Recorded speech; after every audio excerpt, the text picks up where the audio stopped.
So, andito tayo ngayon sa may power transformer. So, kailangan nating i-correct itong top changer ng transformer kasi nasa top D siya. So, ito yung top position ng transformer. At ang rating ng transformer natin, meron siyang primary 13.8 kV.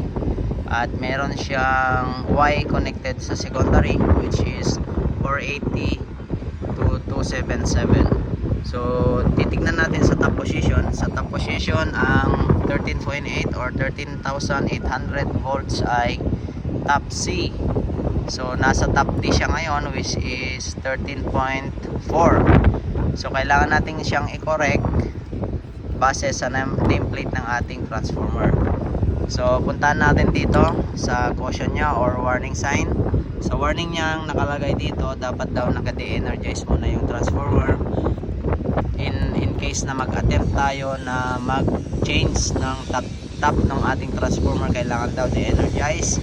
And para ma-double check, kailangan testerin both sides kung wala na talagang supply. And sundin lang natin itong kanyang step by step procedure. So pull the knob. So pull the knob daw and rotate daw sa ating gustong top position. So top C, since top C tayo, bibitawan lang natin. So nasa top C na tayo ngayon. So meaning to say, correct na yung ating top position. Confirm 13.8 kV.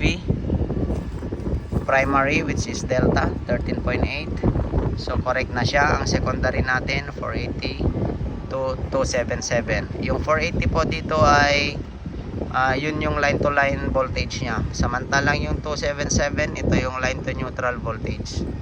So yun lang. Thank you.